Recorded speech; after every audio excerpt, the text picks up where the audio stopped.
Во почетокот на 85-та пленарна седница констатирани се оставките на претседателот на Регулаторната комисија за енергетика и водни услуги Марко Бислимовски и на членот на Државната комисија за спречување корупција и судирни интереси Цвета Ристовска.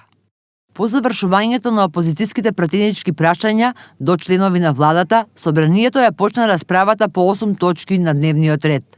Претседателот на собранието доби овластувања за склучување поединечен колективен договор со претседателот на синдикалната организација на Македонската академија на науките и уметностите.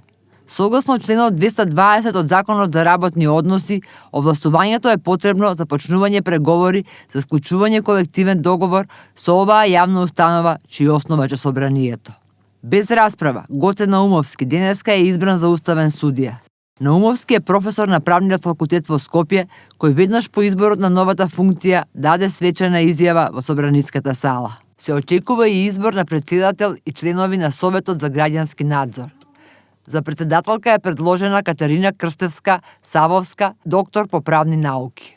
За членови од редот на експертите пак се предложени Билјана Каровска-Андоновска, доктор по правни науки, Маријан Николовски, доктор по политички науки, и Натира Дика Карлуку, дипломиран инженер по електротехника.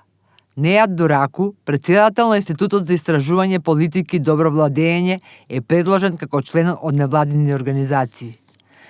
За да се комплетира Советот за граѓански надзор, наскоро треба да се распише оглас за избор на уште 20 членови од граѓанскиот сектор. По предлог на владата, собранието треба да се изјасни за избор на Мајсор Азири за непрофесионално ангажиран член на Советот на експерти на Агенцијата за супервизија на осигурување со мандат до февруари 2029 година.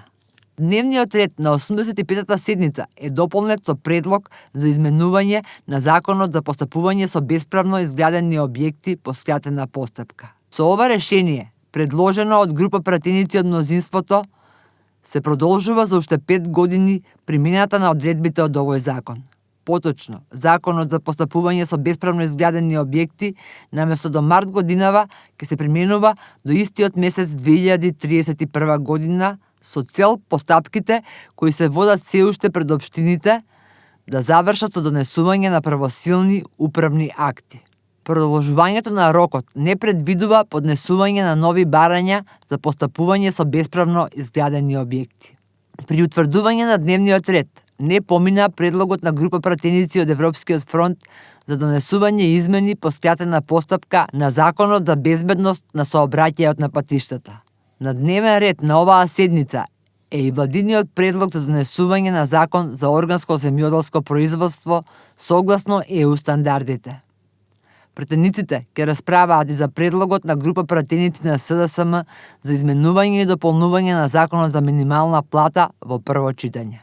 Опозицијските пратеници предлагаат покачување на минималната плата на 600 евра и соодветно усогласување на другите плати. Последната точка на 85-та седница е предлог резолуцијата за почитување на стандардите на правична постапка во меѓународното судење против поранешните челници на институциите на Република Косово, поднесена од пратеници од Европскиот фронт.